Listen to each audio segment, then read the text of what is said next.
The General Secretary of the St. Lucia Civil Service Association, David Demack, is questioning the government's joint marketing plan with Sandals Resorts.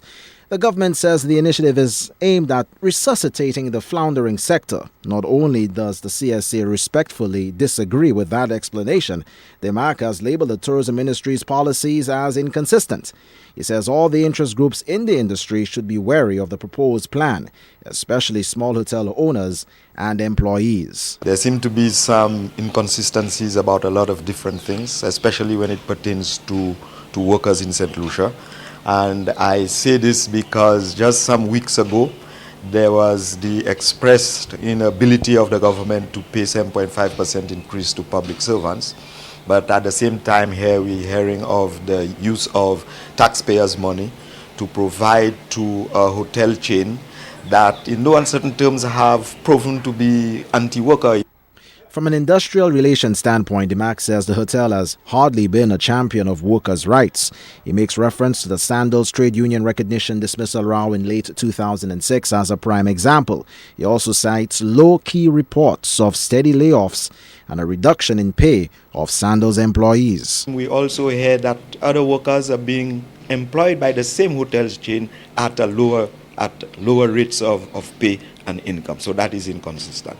We also hear, we have to ask if the Sandals chain is being provided with $0.7 million to what? To promote St. Lucia. What is the role of the St. Lucia Tourist Board that has always stood as the institution to actually promote St. Lucia, to market St. Lucia? We heard of a consultant who was paid an enormous sum of money. One Heppel it was, I thought, to actually market St. Lucia. What is really happening as far as these kind of things are concerned? The minister has received support, albeit conditional, from a former tourism minister who is also the shadow minister for the industry in the opposition. He is credited by the minister for planting the seeds of the Sandals deal. Philip J. Pierre says although a joint public-private sector marketing plan is not new, in this case it requires more disclosure and accountability. When these things are happening, particularly when there is a direct use of taxpayers' money, there must be transparency and everybody must know what's happening. I cannot comment on the efforts with Sandals. I do not know enough about it. I can't comment on it.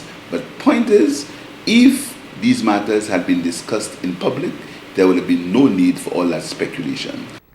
As for the CSA, David Demack says he wants what he describes as a balanced approach to the industry that will safeguard jobs and workers' rights, while also providing incentive and stimulus for the small hotel sector. The CSA plans to bring up the matter at the next meeting of the Trade Union Federation and at its upcoming biennial convention later this year. Winston Springer Jr., HTS News, Channel 4.